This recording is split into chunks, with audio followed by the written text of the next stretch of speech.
Hello friends, आज के date है अक्टूबर 23, 2023। ठीक है, देखते हैं आज के द हिंदू में क्या है। फर्स्ट न्यूज़ क्या है।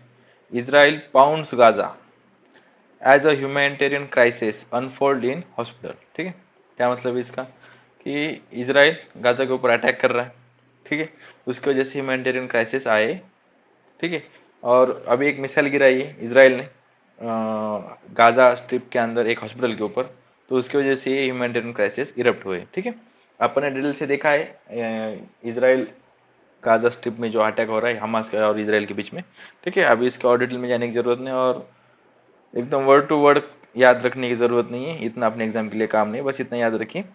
इतना हुआ है। ठीक है, एक हॉस्पिटल था, उसके अंदर इन्होंने बॉम्ब डाला है, उसकी वजह से ह्यूमैनिटेरियन क्राइसिस आए। ठीक है, उसके बाद इंडिया का रिलेटेड न्यूज है, इंपॉर्टेंट है। India sends a relief good to civilian population. ये इंपॉर्टेंट न्यूज है। ये अगर आप डेली न्यूज़पेपर फॉलो कर रहे हो तो आपको पता होगा कि ये 2 दिन पहले अपन ने कवर की थी। India sends relief good to civilian population. जो हमास के अंदर को जो सिविलियन पॉपुलेशन है उनके लिए ह्यूमैनिटेरियन एड इंडिया ने भेजी है। ठीक है, ये इंपॉर्टेंट है। देखते क्या है। India on Sunday become the latest country to help the civilian population of the Gaza Strip. Gaza Strip को मदद भेजने के लिए इंडिया एक लेटेस्ट कंट्री, मतलब अभी कंट्री बना है। ठीक है, उससे पहले किन किन ने इसलिए एड भेजी है, इसको यूएसए ने भेजी है। ठीक है, इन्होंने भेजी और अभी इंडिया ने भेजी। The relief material from the country was delivered to Egyptian Red Crescent and Al Arish airbase of Egypt. ठीक है, यहाँ पे ये रिलीफ मटेरियल जाएगा and it is located closer to the Gaza border. देखिए सॉरी, जो रिलीफ मटेरियल जाएगा वो इजिप्ट से गाजा स्ट्रिप के अंदर जाएगा। ठीक है, इजिप्ट की बॉर्डर लगती है गाजा से, तो उसके से अंदर जाएगा। डायरेक्ट अपन गाजा के पास, गाजा में रिलीफ मटेरियल नहीं भेज रहे, वो इसराइल से जाएगा। ठीक है, और अपन ने अपनी जो एड दी है वो यूनाइटेड नेशंस को दी है। ठीक है, तो यूनाइटेड नेशंस की तरफ से एड जाएगी। And Indian Air Force C-17 flight carry nearly 6.5 tons of medicine medical add.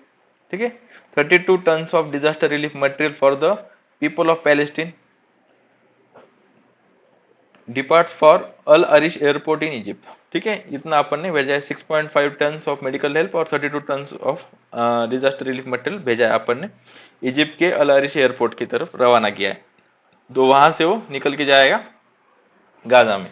The material aid includes essential life saving medicine, surgical items, tents, sleeping bags. ठीक है, tarpaulin, sanitary utilities, water purification tablets and other necessary items.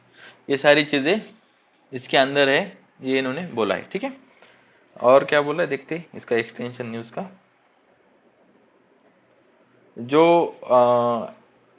Palestine के जो NY है, Palestine के NY जो India के अंदर है, उनका नाम है अल हैजा। ठीक है, उन्होंने क्या बोला इंडिया के लिए। India is sending us help even without asking. हमने बिना मांगे ही इंडिया हमें हेल्प दे रहा है, ये बहुत बड़ी बात है। This is a great initiative. ये इन्होंने बोला है कि हम शुक्रगुजार है, शुक्रगुजार है कि हमें बिना मांगे ही वो हेल्प भेज रही India. Several countries such as Egypt, Turkey and USA has started sending help to Gaza through the border crossing Gaza and Egypt. ठीक है, कौन कौन सी कंट्री ने हेल्प भेजी। Egypt, Turkey, USA. अभी आप फोर्थ नंबर किसका है, इंडिया का। ठीक है, याद रखिए इसको। उन्होंने हेल्प भेजी इजिप्ट को, इजिप्ट से जाएगी वो गाजा के अंदर। ठीक है, and India supplies are expected to reach the Gaza through the same route. India has reiterated its support for the two-state solution to end the Israel-Palestine conflict since its flare-up on October 7। India ने किस stance को पकड़ा है आपने, to state solution को India ने uphold किया है। टू स्टेट सॉल्यूशन क्या है, ठीक है, ध्यान से सुनिए। टू स्टेट सॉल्यूशन ये यूनाइटेड नेशंस ने दिया था, और इसके अंदर ये तय किया गया था कि इसराइल को और पैलेस्टीन को, ये दोनों को सोवरन राइट से एग्जिस्ट करने का, और इंडिया भी इस पैनल के अंदर था। इंडिया ने भी ये वर्डिक्ट दिया था कि सही है कि टू स्टेट सॉल्यूशन होना चाहिए। ठीक है, और दोनों के सोवरन राइट्स इंडिया ने रिकॉग्नाइज किए थे कि इंडिया की भी होने चाहिए, इसराइल की भी होने चाहिए सॉरी, और पैलेस्टीन की भी होनी चाहिए। ठीक है, आप ये नहीं बोल सकते कि इसराइल एग्जिस्ट नहीं कर सकता, अभी वो एग्जिस्टेंस में आया है, उसकी बाउंड्री है, तो वो वही रहेगा और इजिप्ट पैलेस्टीन भी वही रहेगा, ठीक है। दोनों को एक दूसरे को एक्सेप्ट करना पड़ेगा।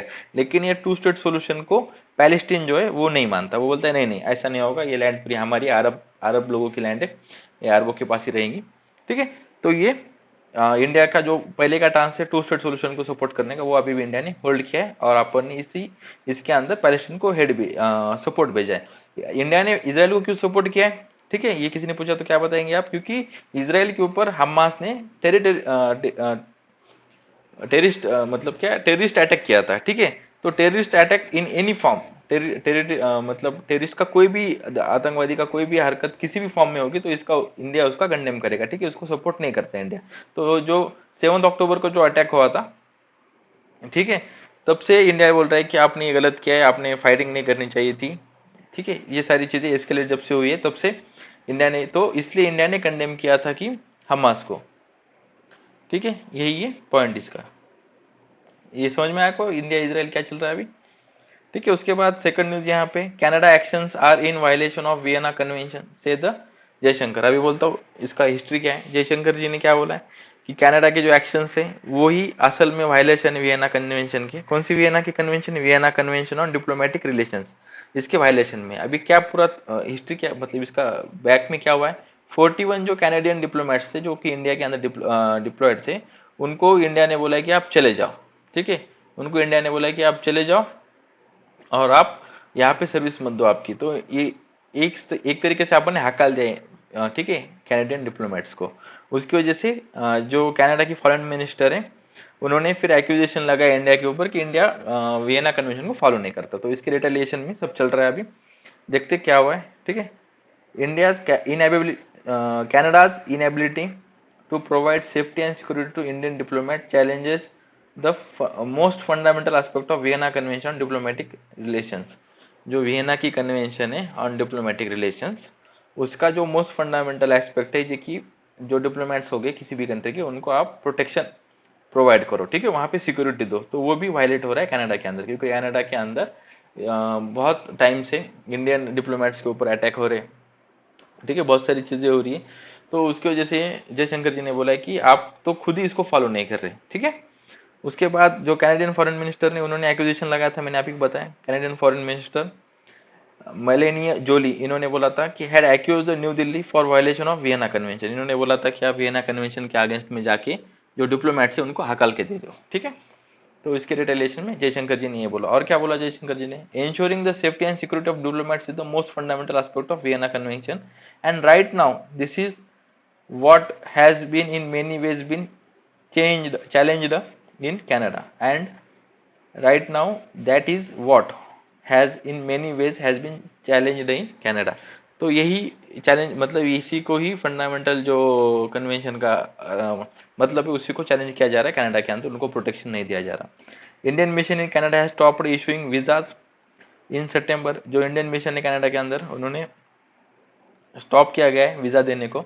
बट द जयशंकर जी ने ये बोला इसके ऊपर कि said that India would like to resume the visa service if the working condition for the diplomats improve in Canada. हम वीजा देंगे लेकिन अगर वर्किंग कंडीशन इंप्रूव होती है तभी देंगे, ठीक है। तो यही चल रहा है। बेसिक फंडामेंटल समझ गए ना आपकी, 41 डिप्लोमेट्स थे उनको हकाल दिया था इंडिया ने। तो इसके ऊपर उन्होंने ये बोला, फिर जयशंकर जी ने ये बोला कि ऐसा कुछ नहीं, आप ही इसका वायलेशन कर रहे हो, ठीक है। तो इंडिया का टांस याद रखिए कि इंडिया इज सेइंग कि Canada is violating the Vienna convention on diplomatic relations. ये कन्वेंशन का नाम इंपॉर्टेंट है, ठीक है। ये यहाँ पे Vienna convention on diplomatic relations, ये नाम इंपॉर्टेंट है, ठीक है। उसके बाद फर्स्ट पेज पे ये तीन ही न्यूज थे। उसके बाद एडिटोरियल पे फर्स्ट एडिटोरियल है सेम सेक्स मैरिज के ऊपर। तो इसको अपन एक्सटेंसिवली डिटेल डिस्कस किया, बार बार इसको डिस्कस करने में आपका टाइम जाएगा, मेरा टाइम जाएगा, ठीक है। उसके बाद यहाँ पे बीजेपी का एक आर्टिकल है, वो भी पॉलिटिकल आर्टिकल, कुछ काम का नहीं। फिर यहाँ पे इससे रिलेटिंग आर्टिकल है, वो भी इतना कुछ काम का नहीं, गगनयान से रिगार्डिंग है, ठीक है। जिसको अपन कल ही डिटेल में संडे के इसमें देखा था, ठीक है, और कुछ नहीं इसके अंदर। उसके बाद यहाँ पे एक हिमालयन इंडियन हिमालयन रीजन के ऊपर आर्टिकल है, ठीक है। तो वो देखेंगे। आर्टिकल देखने से पहले कुछ बेसिक टर्म देखेंगे अपन कि कैरिंग कैपेसिटी क्या होती है, किसी रीजन की कैरिंग कैपेसिटी क्या होती है, इसका दिख रहा है।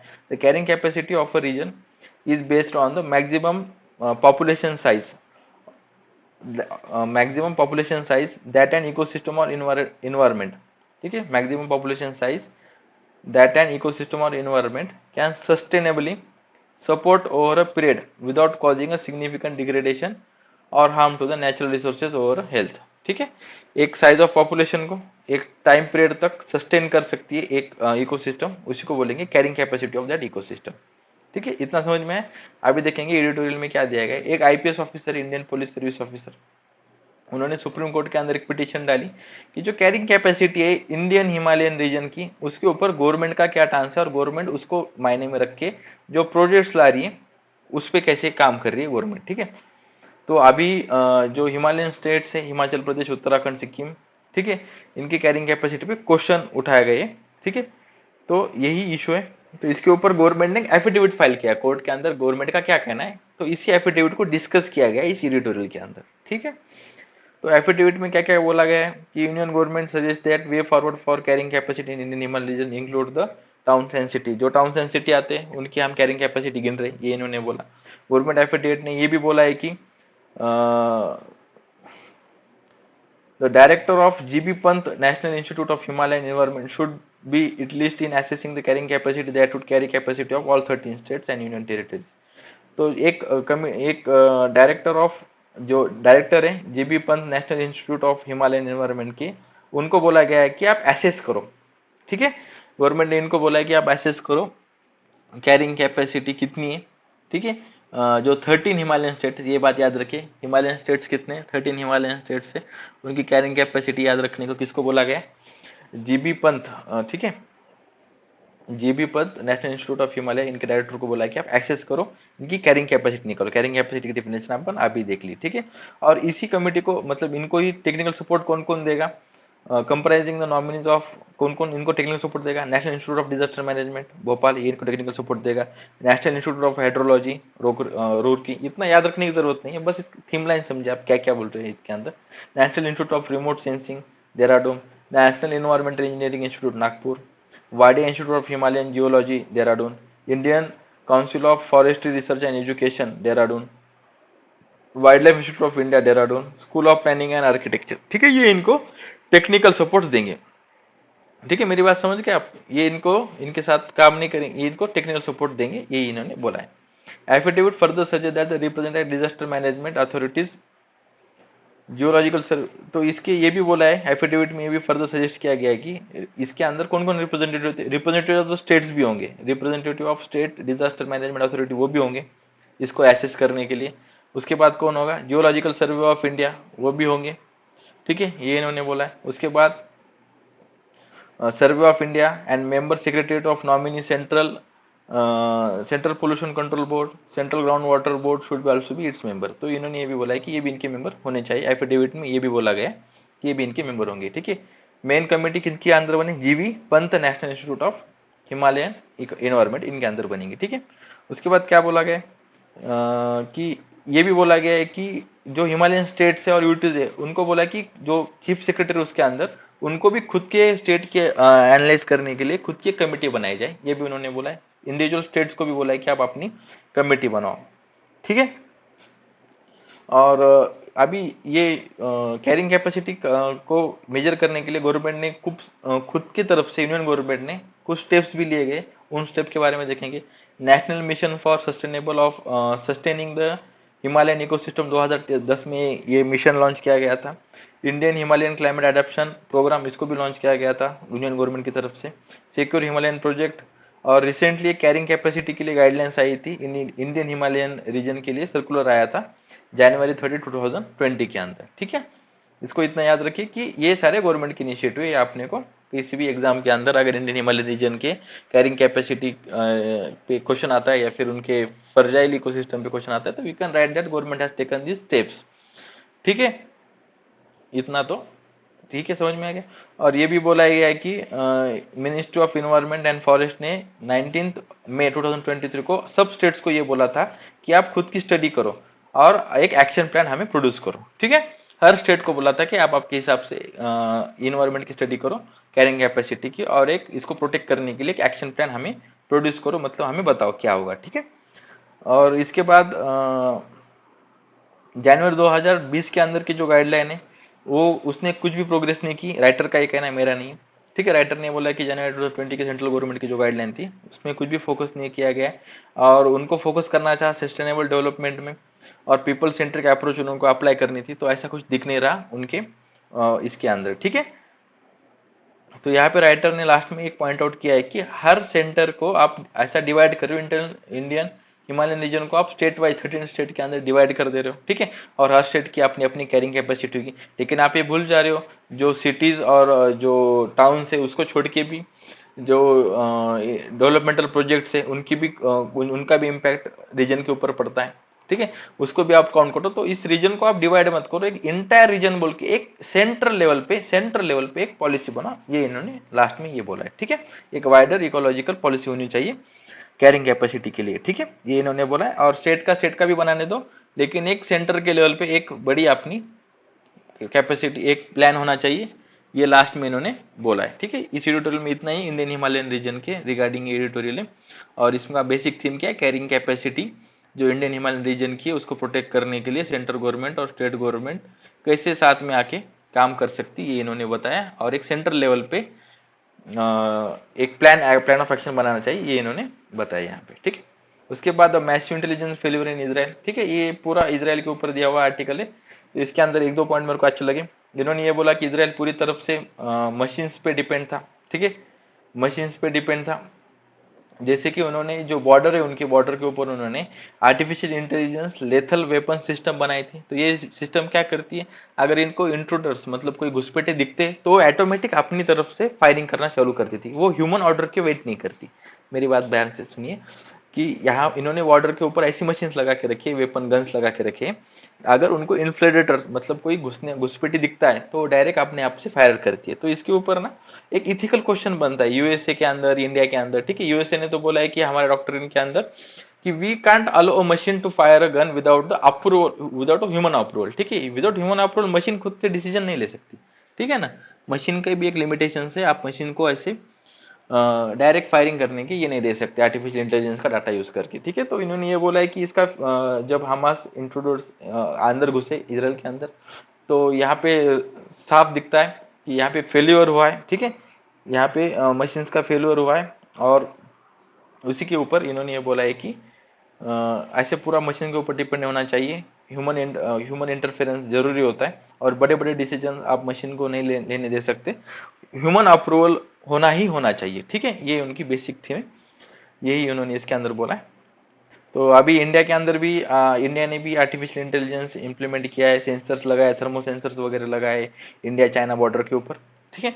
तो यहाँ पे भी क्वेश्चन बनता है कि इंडिया ऐसा अप्रूवल देता है, तो इंडिया के अंदर भी ऐसा कोई ये नहीं है कि मशीन खुद से गन चला सकती है विदाउट ह्यूमन ऑर्डर। ठीक है। लेकिन इसराइल में ये था। उसके बाद government evacuates 141 Indians and 2 Nepalese from Israel. ठीक है। अभी बताइए कौन सा ऑपरेशन चल रहा है इंडिया से इसराइल के नागरिक, इसराइल के अंदर जो इंडियन नागरिक है उनको निकालने के लिए ऑपरेशन अजय चल रहा है। ठीक है। ऑपरेशन अजय, ऑपरेशन कावेरी क्या था, सूडान के अंदर जो इंडियन फंसे थे उनको निकालने के लिए ऑपरेशन अजय चलाया गया था। ऑपरेशन अजय के अंदर अपन इसराइल में से जो नेपालीज है उनको भी हेल्प कर रहे हैं निकलने के लिए, इंडियन को तो कर ही रहे हैं, ये भी याद रखिए कि अपन नेपाली लोगों को भी, नेपाली जो है अपने कंट्री के लक्ष्य हैं, तो we are supporting them also and we are evacuating them. ठीक है। Two Iranian women's journalist who covered Amini's death get jail terms. ठीक है। अभी अमीनी कौन है ये देखिए, ये महशा अमीनी, ये एक 21 ईयर की गर्ल थी। She was protesting against the हिजाब। ठीक है। जो मॉरल हिजाब क्राफ्ट वगैरह जो बुरखा वगैरह पहनना है उसके खिलाफ वो प्रोटेस्ट कर रही थी, और उन्होंने बोला था कि हम नहीं पहनेंगे, you can't impose on us. तो वहाँ की जो मॉरल पुलिस थी उन्होंने उनको बहुत पिटा और उनको जेल में भी डाला, तो उनके बाद उनकी हालत खराब हो गई और शी गेट डेड। ठीक है। उनका डेथ हो गया उसके ऊपर। तो इनको इस पूरे इवेंट को कवर करने की दो जो वुमेन जर्नलिस्ट थी उनको भी अभी जेल टर्म दी गई है ईरान में। ठीक है। तो दो नाम याद रखिए, महशा अमीनी। ठीक है। इनको इनको क्यों डेथ हुआ था इनका, बिकॉज वॉज प्रोटेस्टिंग अगेन हिजाब, एंड फिर उनको ब्रूटली वहां पे पुलिस ने मारा था, तो उनकी डेथ हो गई थी। ठीक है। इतना इसमें था। अगर आपको इसका पीडीएफ चाहिए होगा तो आप टेलीग्राम के ऊपर स्वैग यूपीएससी ओनली बोल के सर्च कर सकते हो, उसका टेलीग्राम ले सकते हो। Thank you.